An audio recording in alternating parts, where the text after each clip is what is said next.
Tension filled the air as General Christopher Cavalli spoke English, each syllable articulated with precision, his tone deliberate. "Minister," he declared, "I must issue a warning. If Russia continues its provocations at NATO's borders, you will face consequences." The silence that followed weighed heavier than the threat itself. Andrei Romovich Belousov leaned forward, his expression impassive, fingers tightening around the receiver, whitening with tension. "Russia has never violated your borders, General," he countered quietly yet firmly, each word as heavy as stone. "We do not intend to do so now. But make no mistake, we can bypass your barriers without you even realizing it. Thus, your threats are unwarranted." A brief pause hung on the line as if Cavalli hesitated to respond. He cleared his throat, regaining his composure. "Minister, I am not threatening Russia," he said more gently. "I am merely conveying the concerns and warnings of our coalition." Belousov squinted slightly. "Coalition," he echoed as if savoring the word. "Christopher, you are German, are you not? Born in Württemberg, if I recall correctly. You studied at Yale in the US surely, there you learned your version of history. Now tell me, do you really believe your president when he claims it was the US that defeated fascism? Or do you still remember who marched into Berlin, the very land where you were born?" Cavalli's voice turned brittle, dry as parchment. "The history is more complex, Minister." "No," Belousov replied firmly, "it is simple. We marched.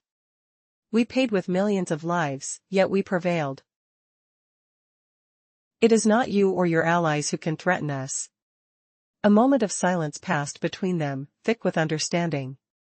This was no ordinary conversation, it was a game of chess, each move reverberating across national borders. Cavalli's voice cut through the silence again. "We do not seek war, Andrei Romovich, but we must show strength." "Strength?" Belousov repeated with a barely perceptible smirk. "True strength is engaging in dialogue without resorting to threats. It's for you to remember your own position." His voice was calm, but within that tranquility lay a power greater than the most boisterous of threats. As the line crackled subtly, it felt as though even the technology sought to soften the harshness of their exchange. In that moment, Belousov leaned back in his chair, gazing out the window at the autumn evening of Moscow. The city outside was cast in a gray light, neither bright nor dark, a massive machine poised for action. He understood that this conversation was just beginning.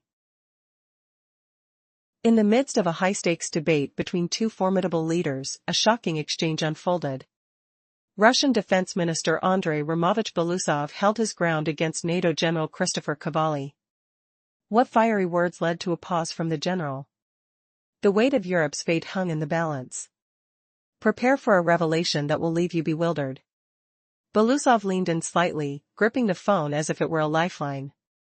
"We have never sought enemies," he whispered, his voice sharp yet measured. "We have forgiven severe transgressions, aided Europe's recovery, shared our resources. Your continent flourished through our efforts. But if someone mistakes our kindness for weakness, that will be their folly." His warning resonated with the heaviness of someone all too familiar with the truth of peace and war. A charged silence followed, thick with expectation. Belousov felt the line crackle with unspoken tension, the air electric. "Andrei Romovich," Cavalli finally spoke, a hint of strain in his tone. "We do not desire hostility. But we must establish our red lines." "Red lines?" Belousov chuckled softly. "Those are mere constructs of the fearful. For us, there is only one line, the defense of our homeland."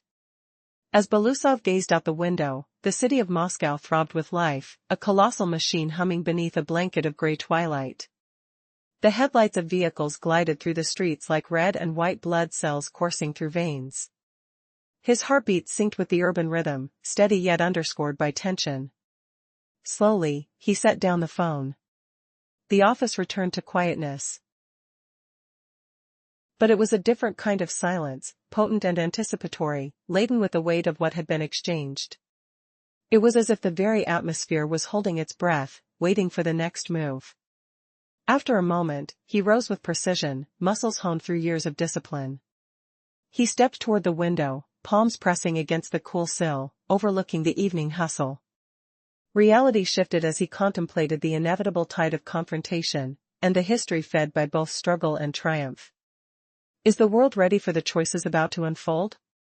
What will happen when the lines are drawn and the stakes are raised? Moments ago, a heated exchange unfolded between Russia's defense minister, Andrei Belousov, and NATO General Christopher Cavalli. The fate of Europe, and perhaps the entire world, hangs in the balance. What did Belousov say that left the NATO general speechless? Stay tuned for the shocking conclusion of this unfolding drama. Peering down, he regarded the city below, the heart of Moscow, alive and pulsing like an organism.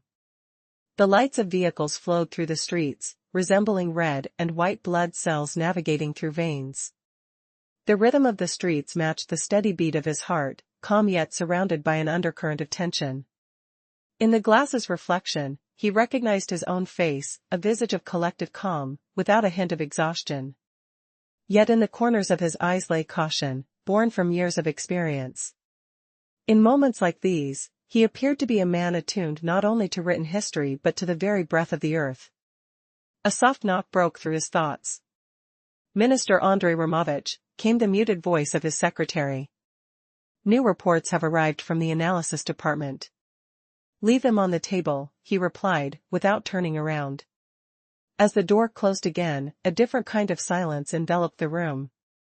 It filled the space with the rustle of papers, the gentle ticking of wall clocks, and the steady breath of a man entrusted with his nation's fate. Moving to his desk, he opened a folder revealing maps, numbers, and charts, each representing someone else's concerns, borders, routes, and notes of potential crossings. But each figure projected vivid images of real people, pilots, officers, young soldiers whose fates depended on decisions made here. For a brief moment, he closed his eyes and memory surged forth. Voices from the past echoed in his mind, his father recounting tales of the front lines in 1945, advancing into East Prussia, his grandfather's stories of reconstructing war-torn cities. These memories resonated like a metronome, setting the tempo for his every choice. The phone rang again, but this time it was an internal call. "Minister Andrei Romovich, you're needed on the line with the Kremlin." He nodded, acknowledging the unseen voice. "Connect us." A familiar tone filled his ears. "Andrei Romovich, we're aware of your conversation. We need to understand, this is just the beginning. The pressure will rise. Hold your ground." "We always do," Belousov replied evenly. "Russia has faced coalitions and threats before and emerged with resolve. Prepare the report for tomorrow at 9. The line went silent. Leaning back in his chair, he watched as the city continued to live its life, yet within its pulse lay a prelude to impending changes. Night descended slowly over the landscape like a heavy blanket, and he knew this was merely the calm before the storm. Summary of the previous part. After a tense conversation with NATO General Christopher Cavalli, Russian Defense Minister Andrei Romovich Belousov was left contemplating the weight of their words. The line was cut, the atmosphere thick with unspoken threats and an impending sense of change as the night settled over Moscow. Inside Belousov's office, the only light came from his desk lamp. Its warm glow illuminated the papers and the stern features of the minister. He sat still, thoughts racing through his mind like a well-oiled machine. The echo of Cavalli's words resurfaced: coalition, borders, warnings. Those phrases felt eerily familiar, reminiscent of the past century. He picked up his pen and drew a line across the report, tracing not just the edge of paper but the boundary of a nation. USSR, he mused. Back then, we rebuilt Europe from the ashes. Our people forged roads, bridges, and power plants for former enemies. We gave everything: bread, oil, coal. And Europe rose again. No thanks were needed, we just knew it was the right thing to do. But what did we get in return? New walls and fresh threats. His grandfather's voice suddenly echoed in his mind, stubborn and unyielding. We reached Berlin, Andriusha. We broke the enemy until they surrendered. Then, we aided those very cities in rising from the dust. Remember, the Russian people unite when needed. Kindness does not equate to weakness. He glanced up at the clock on the wall, its ticking a steady reminder that history repeats itself when forgotten. Just then, the intercom buzzed, and a duty officer's voice pierced the silence. New satellite images received. Activity at the borders is increasing.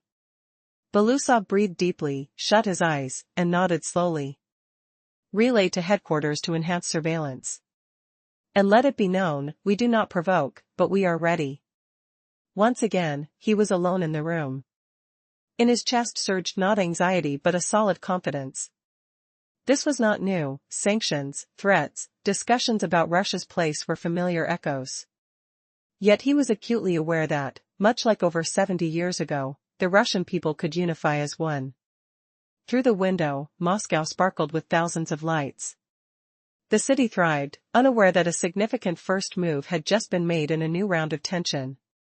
As he absorbed the cityscape, he felt an impending change, a shift heavy in the air, mirroring the weight of history itself. Would this be the moment where past lessons come into play? What would happen next? Only time would reveal the unfolding narrative, as shadows danced on the edge of diplomacy and power. What if a single phone call could tilt the balance of continents, making the world hold its breath for a minister's reply? Could a few words spoken across the line ignite a chain reaction that rattles armies, rattles borders, and forces leaders to choose between war and restraint? In the shadows of Moscow, the echo of that call reverberates like a ticking clock, each second drawing deeper into a diplomatic abyss. Previously, images of Soviet soldiers marching under a flag above the Reichstag and columns of tanks rolling through shattered streets were displayed, reminding all of the price already paid. The minister declared that the USSR had rescued Europe, not merely defeated fascism but granted the continent a chance to rise again. We fed the Western Allies bread, delivered fuel, built factories for them. Now those we lifted from ruins tell us where our place is. A heavy silence fell over the room. No one interrupted. Do not forget, the minister said, Russia is the legal heir of the Soviet Union. He spoke slowly, each word weighing like stone. We can forgive. We can be friends. But if we are pressed again, we will gather so that the whole world feels it. The sentence hung in the air, a dense cloud over the officers. Each officer sensed it was not mere rhetoric, but a command that would shape the nation's actions. Belousov paused, his eyes scanning the table, then added, Europe must remember, kindness is not weakness. The telephone crackled back to life. The same number rang. He inhaled, then redialed. The general's voice sounded drier, still polite. Andrei Romovich. We cut the conversation too sharply. I must clarify, NATO does not seek confrontation. We only react to Russia's behavior. Belousov leaned back, pressed the handset to his ear. His tone was soft, each phrase measured. Russia's behavior. The general pressed on, Are you sure you speak of behavior? Perhaps you speak of fear? Fear spreads like fire, pushes peoples into error. A brief pause followed. Belousov seized it. Christopher, you were born in Germany. You know the price of war better than many of your colleagues. Do you remember how provocations against Russia ended? He spoke slowly, as if teaching a lesson. The Soviet Union not only reached Berlin, it lifted Europe from ruin. We shared bread while living modestly. We supplied coal and oil, counting each ton.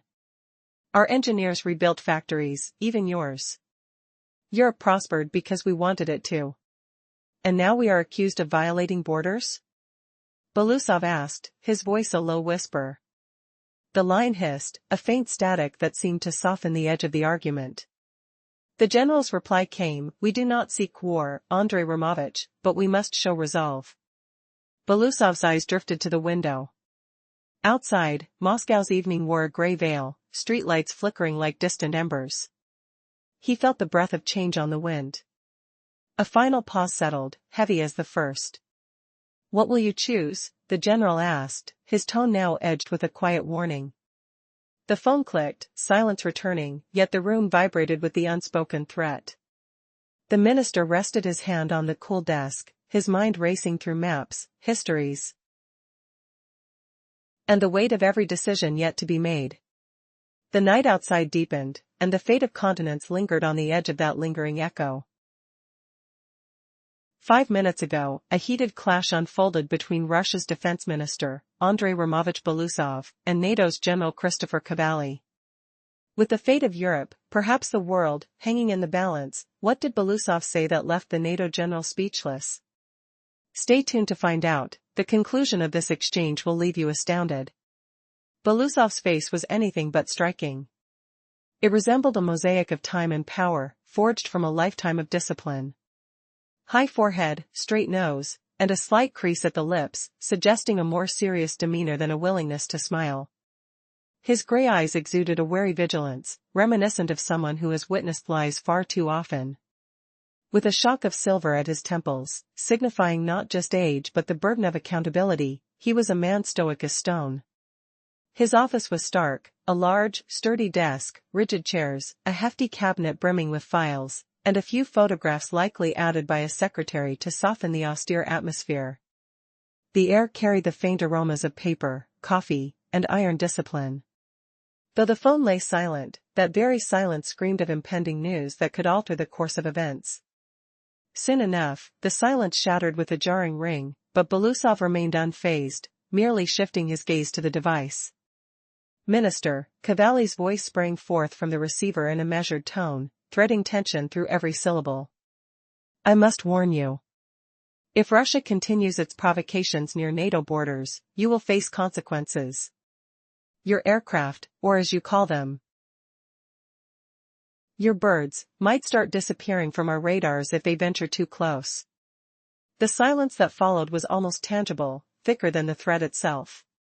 Belousov leaned forward slightly, his face resolute. Russia has never violated your borders, General, he replied, his voice calm yet weighty, each word striking as firmly as a stone. Our actions will show you a path you did not foresee, so your threats are misplaced. A brief pause followed. Cavalli seemed poised to respond, but instead cleared his throat, trying to reassert his composure. Minister, I do not threaten Russia, he offered, attempting to soften his stance. I merely convey the concerns and warnings of our coalition. Belousov narrowed his eyes, intrigued yet skeptical. A coalition, he repeated, savoring the word like fine wine. Christopher, you're German, are you not? Born in Württemberg? You studied at Yale, where they surely reflected on their version of history. Now tell me, when your president claims that the U.S. liberated Europe from fascism, do you buy it? Or do you remember who was truly in Berlin, in the very place of your birth? The general's voice turned brittle, echoing paper-thin. History is more nuanced than that, Cavalli stammered. Nonsense, Belousov countered firmly. We paid in millions of lives, and that singular fact must not be forgotten. Therefore, it's not you nor your allies who threaten us. Both men recognized the gravity of the conversation. It was not just a dialogue but a strategic game played out beyond mere words and borders. We do not desire war, Andrei Romovich, Cavalli said, attempting to project a sense of strength. But firmness is required. Firmness? Belousov echoed, barely suppressing a smirk. Real firmness is conversing without threats, and I suggest you remember where your place lies. His calm voice bore more weight than the loudest of threats. The static on the line buzzed, almost as if the telephone itself felt the tension rising. Belousov leaned back, gazing out at the autumn twilight of Moscow. The city appeared as a colossal mechanism, subtly alive and ready. He knew the conversation had only begun. Cavalli hesitated on the other end, allowing the moment to linger. It felt like the intake of breath before the plunge into a deep pool. Andrei Romovich, he began anew, his tone subdued, this is not a threat, it's a warning. We must relay the position of our coalition. The minister's fingers lightly drummed on the table. Remind me, General. Do you recall how coalitions ended in 41? The Russian people do not appreciate threats. Silence hung heavy between them, a silence more potent than any noise. We have forgiven, Belousov continued. We've supported, and we've pulled Europe from the depths. But if pushed into a corner once more, any repercussions would be more painful for Europe than Russia. The general remained quiet, and in this still air, Belousov sensed he had made his point. Diplomacy often succeeds not through shouting, but through contemplation. The soft breath of Cavalli hinted at his struggle to find the right words, every misstep carrying potential catastrophe. Andrei Romovich, he finally said, now tinged with frustration. Your stance is unfair. We recognize the Soviet Union's invaluable contribution to the victory over fascism, an undeniable fact. But the current situation necessitates different actions.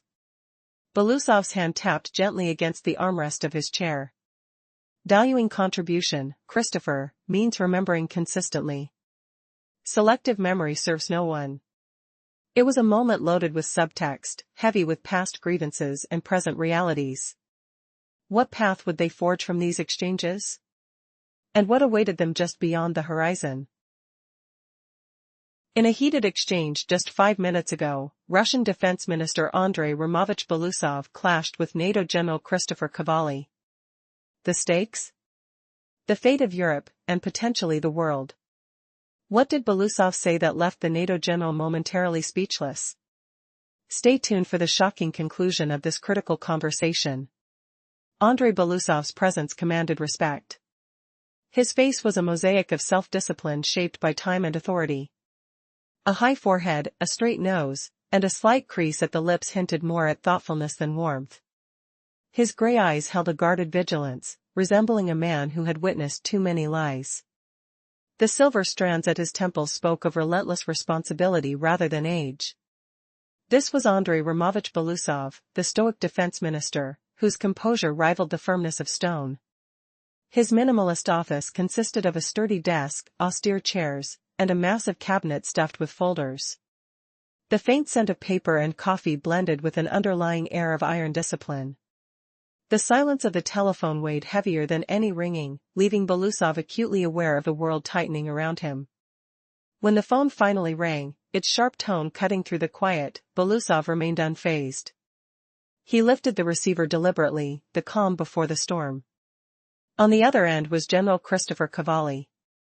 His English was clear, each word carefully articulated to assert dominance. Minister, I must warn you, he declared. If Russia continues its provocations at NATO borders, there will be consequences. Your aircraft may start disappearing from our radars as they approach our nations. The ensuing silence felt thicker than the threat itself. Belousov leaned forward, unflinching. Russia has never infringed on your borders, General, nor does it intend to. His words fell like stones, heavy and deliberate. But rest assured, we have the means to navigate your barriers without you even realizing it. Your threats have no merit. A brief pause lingered as if Cavalli contemplated a retort but opted to clear his throat instead. Minister, I'm not threatening Russia. I'm articulating the concerns of our coalition. Belousov arched an eyebrow, skeptical. Coalition, he echoed, each syllable sifting through his considerations. Christopher, aren't you German? You were born in Württemberg, am I correct? You studied at Yale, where they likely fed you a version of history to suit their narrative. When your president declares that the U.S. single-handedly defeated fascism, do you believe that, or do you remember who reached Berlin first, in the very land you came from? Cavalli's voice went tight and brittle. History is complicated, he retorted. No, General, Belousov replied firmly. It is simple. We paid with millions of lives. Boys, just 18, marched to the front, never to return. Women took to the factories, replacing their fallen men. Every household bore a loss. We speak not out of accusation, but for remembrance. Belousov's tone melded the gravity of solemnity with the firmness of stone. Russia is not just a country but the successor of the Soviet Union. We inherited not only territory but spirit. If you think your sanctions and threats can shake that spirit, you misunderstand history. A tense silence ensued, revealing that Cavalli was, at the very least, considering Belousov's words. We do not wish to repeat the past, Cavalli said cautiously. Europe cannot endure another catastrophe. Here we agree, replied Belousov. Europe cannot withstand it, but Russia can. We know how to endure and to rise again. His voice was steady, carrying the weight of granite behind its calm. Think about it, General, he added after a brief pause. History provides lessons, not for ignorance. The weight of silence spoke volumes as Cavalli pondered the implications. Andrei Romovich, the general began. Let me clarify, no one seeks to provoke Russia. At that moment, the conversation hung in a delicate balance. Belousov was aware of every nuance, the anxious breath at the other end, the weight of history pressing down, and the looming shadows of a potential confrontation. What would come next? As the lines of dialogue sharpened, would honor prevail, or would history repeat itself in unforeseen ways? The night air outside carried a chill, a reminder that the stakes had never been higher. In a tense and pivotal moment just 5 minutes ago, tensions flared between Russian Defense Minister Andrei Belousov and NATO General Christopher Cavalli. The fate of Europe and perhaps the world hangs in the balance. What did Belousov say that left the NATO general at a loss for words? Stick around until the end for a shocking conclusion. Andrei Belousov had a face that wasn't particularly striking but bore the weight of authority, carved over years of power and responsibility. With a high forehead and a straight nose, he also displayed a subtle line at his lips, hinting at a mind often engaged in thought rather than humor. His gray eyes were alert, silently wary of deceit, reflecting experiences that had hardened him. As he sat in his minimalist office, with a sturdy desk and several photographs that spoke more to bureaucracy than to warmth, the air was thick with the scent of coffee and aged paper. The phone lay still on the desk, but Belousov could sense an inevitable liberation from its silence. The world outside was tightening like a noose, and the next call was bound to sever tension. When the phone finally shattered the stillness with its shrill ring, he didn't flinch. Instead, he calmly answered. The voice on the other end was measured, and yet beneath its composure lay a simmering tension. Minister, Cavalli began, I must warn you. If Russia continues these provocations at NATO borders, there could be no ramification-free consequences. The silence that followed was loaded. Belousov leaned slightly forward, absorbing the threat without altering his expression. His grip on the receiver tightened momentarily. Russia has never breached your borders, General, he countered with a slow, deliberate calm, each word hammering down like a heavy stone. And we do not intend to start now. Cavalli's response faltered, momentarily disrupted by a cough. I am merely conveying our coalition's concerns, he clarified, now probing for a foothold in an increasingly tense exchange. Belousov narrowed his eyes, feeling the atmosphere shift. Christopher, you are German, aren't you? Born in Württemberg. You studied at Yale, and I assume they taught you a skewed history there. When your president boasts of America having defeated fascism, do you truly buy into that? Or do you recall who actually reached Berlin first? Cavalli's voice turned brittle. You misunderstand the complexities, Minister. But Belousov interrupted, his voice steady and firm, history is simple. We lost millions, yet we chose to repair your cities. A strong nation forgives, General, something you seem not to grasp.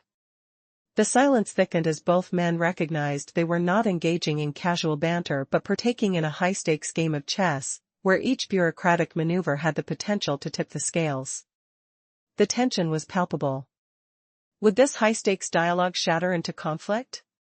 Or would wisdom prevail?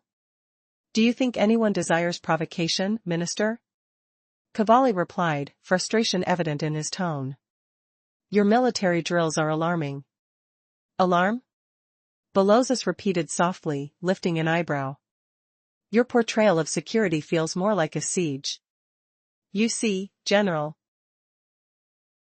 Safety for you ends where our borders begin. As the air thickened with unspoken words, each man grappled with the weight of their shared history, the drums of war quietly beating in the background. The stakes soared. Would they navigate this treacherous path toward resolution or plunge into chaos? The world held its breath, waiting for clarity amidst the shadows of rivalry. Time dragged on, marked by the tension in the air, yet the conversation was escalating rapidly. General Christopher Cavalli's voice turned unexpectedly harsh, as if he donned his military persona anew. Andrei Romovich, he began, let's not forget, Russia is not innocent either. Your aircraft fly perilously close to our borders. With a faint, knowing smile that the general couldn't see, Belousov leaned forward. His tone remained calm and almost gentle, yet every word resonated with significance. React? Are you sure you're responding, or provoking? Listen, General, I could unleash a torrent of accusations like a politician on television. But I speak to you differently. I speak as someone who understands the weight of each mistake. He propped his elbow on the table, lowering his voice into a steady cadence, heavier with meaning. You're of German descent, you must remember where Russian provocations have led. Your people lost millions. We lost millions too, but we reached Berlin. And we didn't just arrive, we stayed our advance when we could have pressed on. We didn't destroy Germany. We rebuilt it, extending a hand when we had every reason to turn it into a fist. Cavalli's reply was quieter than before, hinting at a struggle for composure. That's in the past. These are different times. Yet the essence remains, Belousov interjected sharply. Russia has always been and will always be a force that chooses its place. Should anyone dare to ignite Europe again, you realize, General, whose land will be the first to catch fire? The general cleared his throat, trying to regain his confidence. That sounds like a threat. No, Belousov replied calmly, yet resolutely. This isn't a threat, it's a reminder, a message for your colleagues. We don't seek out enemies, we seek partners. But if we are pushed to remember the strength that carried us to Berlin again, Europe will not want that. His words were soft but lay heavy like stones in the quiet aftermath. For a moment, even the static on the line seemed to ease, surrendering to the poignant silence. Andrei Romovich, Cavalli finally broke the stillness. You're dramatizing this. No one intends to ignite Europe, as you put it. NATO is a defensive alliance. As the air hung thick with anticipation, the stakes in this high-stakes dialogue were higher than ever. What would come next? Would understanding prevail, or had the boundaries been irrevocably drawn? The fate of nations teetered on the edge of this exchange. As the silent echoes of the intense conversation lingered, the defense minister, Andrei Romovich Belousov, slowly returned the receiver to its place. He closed his eyes briefly, not weary, but intensely focused. This stillness belonged to a man who had just balanced on the precipice of a great abyss. Rising from his chair, he walked towards the window. Moscow lit up the night sky with millions of twinkling lights. Below, vehicles moved along the wet asphalt, reflecting the glow like stars fallen to earth. The city pulsed with life, blissfully unaware of the grave words spoken moments ago. His gaze fixated on a map of Europe hanging on the wall. There were lines, numbers, arrows, but behind them lay deeper visions. He saw faces, the soldiers who marched into battle in 1941, the women and children enduring siege, the workers laboring overnight at factories to forge munitions and bread for the front line. Their voices cut through the decades, forming a soft chorus of remembrance. The USSR had given Europe a chance for survival, he mused. We fed her, rebuilt her factories, pulled her from the ashes. Yet now, threats loom over us once again. History, however, does not tolerate amnesia. It returns, often with a fierce vengeance. He paced his office, pausing to linger over the bookshelf lined with memoirs, reference works, weighty compilations of documents. His fingertips brushed the spines, affirming to himself, all this happened, and yet it feels like a mere figment. A soft knock interrupted his thoughts. The secretary peeked in, hesitating. Andrei Romovich, will you continue working? Or do you need a break? He turned, allowing a faint, barely perceptible smile to cross his face. We will rest later, he replied.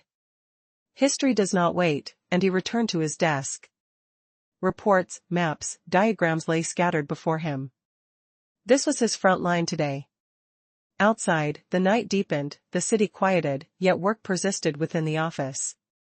Papers rustled, phones hummed, and maps unfolded, each element part of a grand mechanism, where every detail mattered. Leaning over the map of Europe, Andrei Romovich studied the borderlines, arrows, and base symbols. It resembled not merely a diagram, but a chessboard where pieces moved not by rules but by the whims of politicians. Will history's lessons be heeded, or will they repeat the same costly mistakes? The stakes are high, and time is slipping away. As he absorbed the weight of the moment, the thought of potential conflict loomed ever closer. Would this night mark the calm before the storm? The tension in the air felt palpable, thick enough to cut through with a knife. And so, the night wore on, and history awaited its next move. A heated exchange just unfolded. Russian Defense Minister Andrei Romovich Belousov faced off against NATO General Christopher Cavalli. The fate of Europe, and perhaps the world, teetered on the words spoken. Belousov's response left the NATO general speechless. What precisely did he say that caused Cavalli to falter? Stay with us as we unravel this shocking confrontation. Seated in his minimalist office, Belousov's presence was like a fortress, his expression calm yet stern, reflecting years of preparation and hardship. He studied the papers laid before him, filled with maps and indicators revealing every nuance around Russia's borders. It was reminiscent of a chessboard, each piece representing the intricate dance of international relations. He softly traced his finger along the border on the map. This is always a field of trials, he muttered, invoking echoes of history that resonate through generations. First, Napoleon, then, Hitler. Each believed they could break us. Yet, time and again, they departed with a bitter understanding. Russia stands resilient. Memories of his grandfather's words returned. We withstood, Andriusha, because we stood together, grounded in our land and strengthened by the memory of those who fell. That cannot be defeated. He leaned back, gazing up at the ceiling as contemplative thoughts spiraled through his mind. The USSR once offered Europe peace and bread. Russia provided energy and trade. He pondered how their outstretched hand was often met with a clenched fist in return. A strange pattern, yet it recurred relentlessly. Rising, he approached the window. Looking out over a vibrant Moscow. The city pulsed with life, breathing, moving, its rhythm mirroring the heartbeat of the great nation he represented. Let them remember, he spoke aloud, as if addressing unseen listeners. Russia does not seek enemies, but if required, we will remain steadfast and ready as we have always been. He paused momentarily, adding in a hushed tone, Europe must understand that the world is upheld not by threats but by memory. If lost, we will bring reminders of our shared past. The room fell silent, but this silence was different, imbued with the calm of a man aware of his obligations. He had spoken truthfully, and as the clock ticked on the wall, marking the passage into a new chapter of history, it was clear, this dialogue was not merely diplomatic, it was a reflection of time itself, where echoes of past wars met today's challenges. Russia once again faced pressure, as it had many times before. Yet the lesson remained constant: kindness is not weakness, patience is not infinite, and the strength of a people is found in their memory and unity. Politicians may twist rhetoric, but truths endure. Forgotten history has a way of resurfacing, reminding all that respect and remembrance, rather than threats, are foundational to peace. Just then, the phone rang, its tone snapping him back to the present. Who could it be? What further challenges awaited him? With each ring, tension hung in the air thicker than before. Summary of the previous part: a profound conversation unfolds, highlighting the principles of strength, unity, and historical memory. The speaker reflects on how kindness isn't weakness and emphasizes the significance of remembrance in shaping the future. In a swirling sea of thoughts, a resolute voice emerges, echoing the importance of our shared legacy. Each word we speak, each story we tell, shapes the tapestry of our history, a heritage that must be cherished. As we navigate the currents of modern life, it's essential to recognize that our past guides us toward a more compassionate future. Embracing the weight of our collective experiences is crucial for not only understanding our present but also for forging a legacy for generations. The room envelopes itself in a thoughtful silence, where every heartbeat seems to resonate with the stories of countless brave souls who came before us. It's a reminder, the essence of humanity lies in our ability to remember and respect. This narrative isn't just about individual voices, it's about unity, a woven bond that elevates us all. Let us commit to this acknowledgement. Each shared experience, every memory, contributes to the greater story. The essence of our nation is built on the foundation of respect and remembrance, concepts that transcend circumstances and time. It's a plea to recognize the lessons of the past, to hold tight to our shared human experiences, for they serve as the bedrock of our collective future. Will we choose to create echoes of understanding, or let silence envelop our legacy? Together, through empathy and shared remembrance, we can ensure that the lessons of history endure and that our discourse remains meaningful, respectful, and constructive. In the dimly lit corridors of the Ministry of Defense, a tangible tension hung in the air, each footstep echoing with gravity. Tensions were rising, and the stakes were high. Just moments before, a pivotal exchange had taken place, as news emerged of a stark warning issued by NATO General Christopher Cavalli. Back then, not long before, the fine balance of global peace was on the line. Could history repeat itself? Today, yet again, Russia stood strong against intimidation. Minister Andrei Romovich Belousov calmly placed his hand on a file of documents, quietly repeating to himself, "Let us not awaken the beast." He understood that the price of provoking the Russian spirit would be dire. With purpose and poise, he navigated the hallways, clad in a sharp suit, standing apart from the military uniforms. Yet, his presence commanded respect. He held a power equal to that of any general. As he reached the conference room, the atmosphere shifted. A large oval table was laden with paperwork, tablets, and steaming cups of strong tea. On the wall, a screen displayed satellite images and data graphs, portraying unsettling truths. "Gentlemen," he began, settling into his chair, "the situation is unfolding as expected. Pressure is escalating. Today, General Cavalli called." A murmur of discontent rippled through the room. One officer, a lean general with a stern visage, clenched his fist on the table. "Here come their warnings again," he scoffed. "Words lead to missiles." "No emotions," Belousov interrupted, his tone measured but firm. "What matters is that they think they can dictate our position." "I have responded." His gaze steered to the screen, where historical images flickered to life, Soviet soldiers in Berlin, a flag atop the Reichstag, tanks rolling through ravaged streets. This was a purposeful reminder of the cost paid before. "The USSR saved Europe," he declared, his voice steady. "We didn't just defeat fascism. We gave the continent a chance to rise again." But what would be the next move in this dangerous game of global chess? Where would the line be drawn? 5 minutes ago, a fiery exchange erupted between Russia's defense minister, Andrei Belousov, and NATO General Christopher Cavalli. The stakes? The fate of Europe and perhaps the entire world. What could Belousov have said to render the NATO general speechless? Stay tuned, because the conclusion of this dramatic confrontation will leave you stunned. Andrei Belousov's face was not one of charisma, but rather a mosaic of sharp features honed by time and power. His high forehead and straight nose hinted at a deep capacity for thought, and the slight crease at his lips suggested more contemplation than amusement. His gray eyes held a cautious vigilance, as though he had seen deceit too many times to count.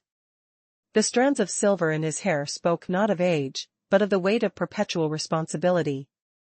This was Andrei Romovich Belousov, a man whose calm demeanor could rival the hardest stone.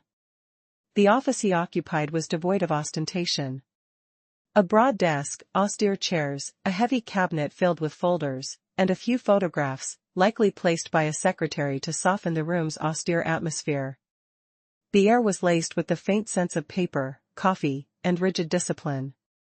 The phone lay silent on the desk, its stillness more troubling than any ring could ever be. Belousov knew the call was imminent. The world around him tightened into a knot, and the ring would soon slice through the tension. When the sharp tone finally shattered the quiet, Belousov remained unmoved. He merely shifted his gaze to the phone and lifted the receiver. On the other end, General Christopher Cavalli's voice was steady. Yet the undercurrents of tension ran deep. "Minister," he began, "I must warn you. If Russia continues its provocations at NATO's borders, you will face consequences." The silence that followed was thick, laden with the weight of their exchanged words. How would Belousov respond to such a stark declaration? A few minutes ago, a heated exchange erupted between Russian Defense Minister Andrei Romovich Belousov and NATO General Christopher Cavalli. The fate of Europe and possibly the world hung in the balance. What bold statement did Belousov make that left Cavalli speechless? Stay tuned until the end for a twist that will astound you. Belousov's face was not striking but rather a mosaic of determination, shaped by years in power. His high forehead and sharp nose gave him an air of intelligence, while the slight furrow of his lips suggested deep contemplation rather than a penchant for smiling. His steely gray eyes reflected a wariness, as if they had seen too much deception. Silver strands in his hair seemed less about aging and more about the weight of responsibility he bore. He sat in an unadorned office, a broad table, simple chairs, a hefty cabinet filled with files, and a few photos that seemed to soften the corporate austerity. The scent of paper and coffee lingered in the air, underlined by an atmosphere thick with discipline. The phone sat silently on the table, its stillness more ominous than any ringing could be. Belousov sensed that the calm was about to break, the world around him was tightening. When the phone finally rang, he did not flinch. Instead, he shifted his gaze to it and lifted the receiver slowly. The voice of General Christopher Cavalli came through, cool and measured, yet threaded with an underlying tension. "Minister," he began, "I must warn you. If Russia continues its provocations near NATO borders, there will be consequences." The threat hung in the air, heavy as iron. Belousov leaned slightly forward. His face remained impassive, though his fingers strained around the receiver, turning pale. "Russia has never crossed your borders, General," he replied, his voice low but weighted, "and it never will. But believe me, we can navigate through your defenses unnoticed." With that, the silence became palpable, more profound than the threat itself. Cavalli hesitated, seemingly about to counter, but instead cleared his throat. "Minister, I am not threatening Russia," came his softened tone. "I am merely communicating our coalition's concerns." Belousov squinted, tasting the word, coalition? "Christopher, you are German, aren't you? Born in Württemberg, if I'm not mistaken? You've studied history at Yale. When your president claims it was the US that defeated fascism, do you believe him?" The general's voice turned brittle. "History is complex." "No," Belousov interjected firmly, "it is simple. We persevered. We paid in lives, but we triumphed. So don't threaten us." Another pause. This was not just a conversation, it felt like a high-stakes chess game, where pieces moved beyond a board, straining against borders instead. Cavalli's voice sliced through the stillness again. "We desire peace, Andrei Romovich, but we must display resolve."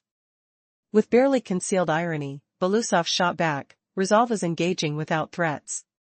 Do not forget your place." His calm voice bore more authority than the loudest bombast. It felt as if the very lines of the telephone fizzled in the tension. At that moment, Belousov leaned back, gazing out at the Moscow evening through the window. The dusky light transformed the city into a gear-laden machine, revealing nothing of the looming apprehension in the air.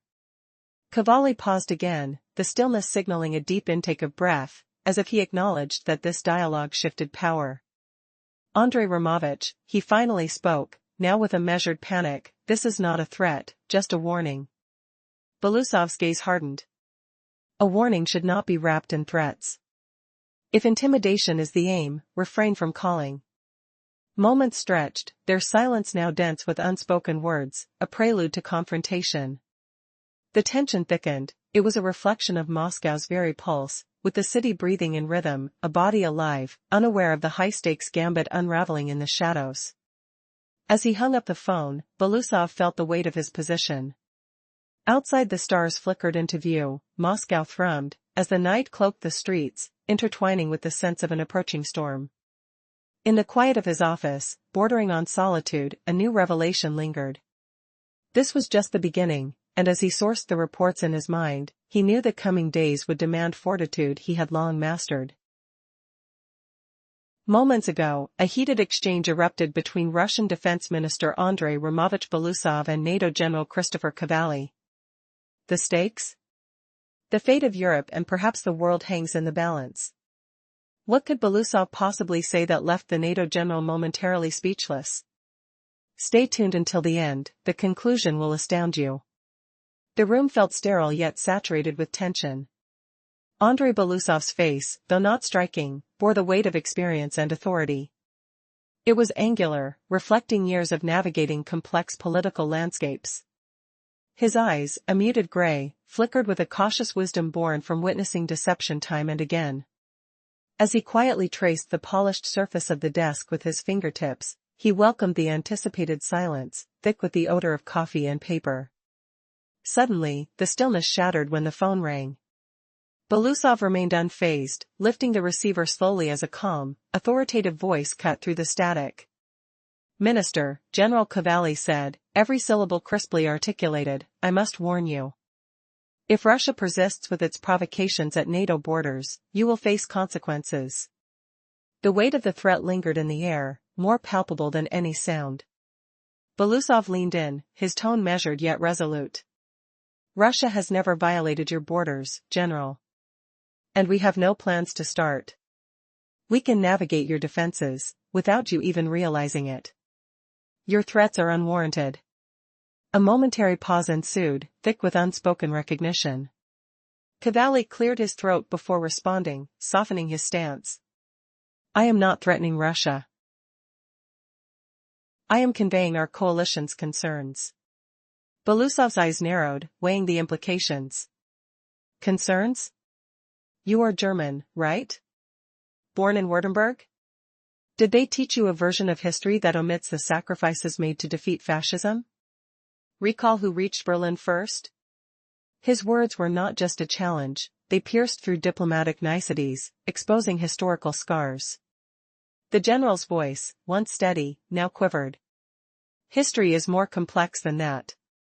To which Belousov replied firmly, "It is simple.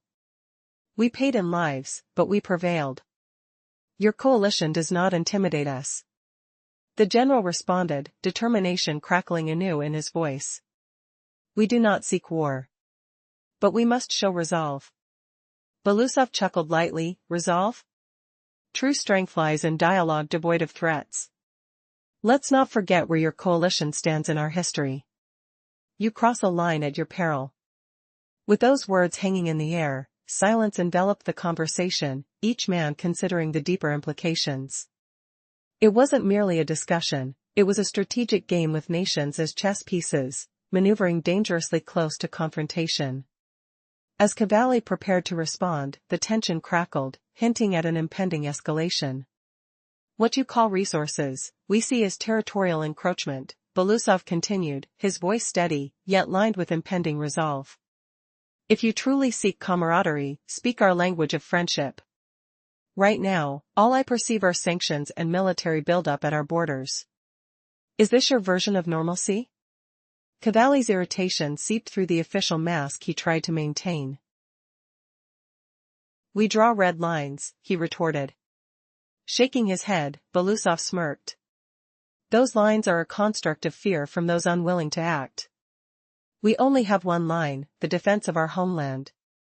And as the conversation lingered in the air, both men knew the implications. The chessboard was set, and the game was far from over. Who would make the next move, and what would it mean for the future? In that charged silence, a realization settled heavy on Belousov. No matter how thick the political curtain had grown, it was time for clarity. Time to explore resolve as the lines blurred further. Would they be playing a game of chess or writing another chapter in history with real lives at stake? The interplay of history, strategy, and character loomed large. Returning to the stark reality of his office, Belousov sensed the soft buzz of the phone, an alert reminder from the Kremlin. It was time to brace himself, the storm was on the horizon, and this was only the beginning. Would the winds of change prove favorable, or would they herald impending conflict? The fate of nations hung in balance, waiting for one decisive move. 5 minutes prior, a fierce clash erupted between Andrei Belousov, Russia's defense minister, and NATO General Christopher Cavalli. The stakes were nothing less than the fate of Europe, possibly the entire globe. What bold statement did Belousov make that rendered the seasoned general momentarily speechless? Stick around, because the outcome of this tense dialogue will astound you. Andrei Belousov's face was a study in resolve, a striking assemblage of sharp features shaped by years of authority. His high forehead and straight nose conveyed a wealth of thoughtfulness, while a subtle crease at his lips suggested a mind accustomed to serious contemplation rather than frivolity. His gray eyes sparkled with vigilant caution, as if he had encountered deception far too frequently. Silver strands in his hair hinted at not merely age, but the heavy burden of constant responsibility. This was Andrei Romovich Belousov, a man whose tranquility could rival the toughest stone. His office reflected his character, void of extravagance.